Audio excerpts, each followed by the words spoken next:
And now, brothers, we want you to know about the grace that God has given the Macedonian churches. Out of the most severe trial, their overflowing joy and their extreme poverty welled up in rich generosity. For I testify that they gave as much as they were able, and even beyond their ability. Entirely on their own, they urgently pleaded with us for the privilege of sharing in this service to the saints.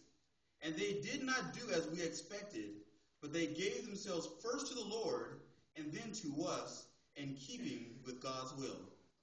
May the Lord add a blessing to the readers and hearers and to the doers of his holy word. We'll be talking about why is giving so good. Why is giving so good?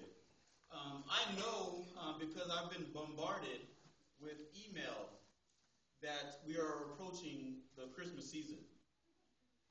It's amazing. I'm thinking about now just going back and deleting some of those things that I had signed up for. During the rest of the year, it's not so bad, but now every day is a sale.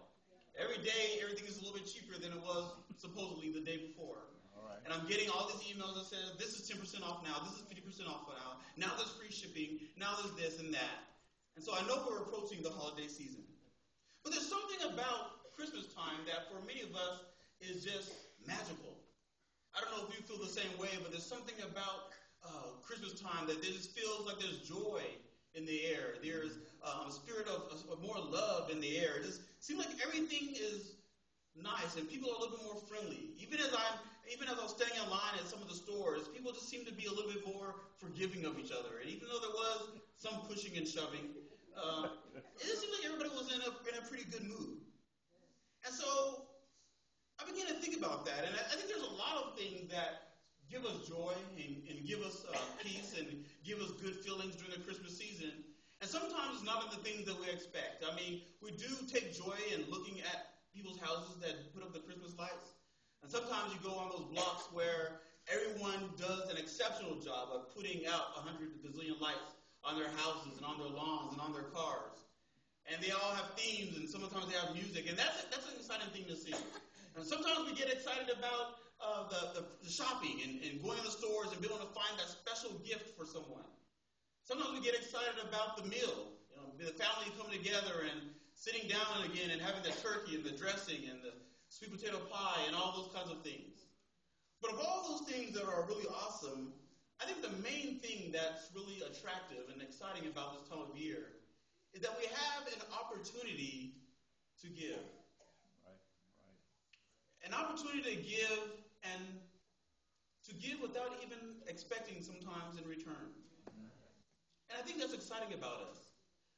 Because when we think about, as I've titled here, why is giving good? You think about Jesus Christ and how he gave. And even as Sister Herndon gave her testimony, we talk about how giving in some way is demonstrating God's grace. And grace, as we've talked about several months ago, is an unmerited favor, is doing something for someone and not expecting or getting anything in return. So it seems to me that people get excited and get more caring and more loving during this time of the year. What about you? Do you feel that way too? All right. Now, if you're like me, you like giving way more than you like receiving.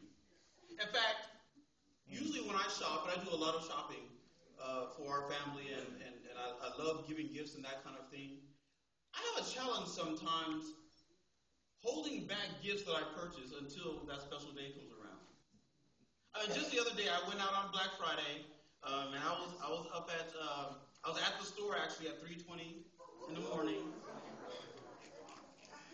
Oh yeah, I was out there.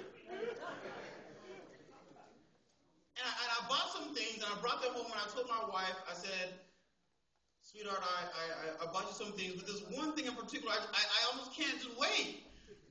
Because I love giving things, I love to see the joy on her face, and sometimes when I buy things for my kids, so I can't really buy things and then set them aside for, like, some people buy Christmas gifts in July, and they have them in their closets for, like, 4 or 5 months. I can't do that. Because I love to see the joy when I find that gift that I know that they will love. I love to see that joy in their faces. And I think giving is one of those things that's important for us to talk about. And a lot of times when you hear giving talked about or preached about even, It's really just focused on tithes and offering. But I want to expand what we're talking about here because we're not really just talking about that kind of giving, but we're talking about even in our giving to one another, as Sister Herndon talked about. But it seems like when you get bombarded with all these messages from the stores,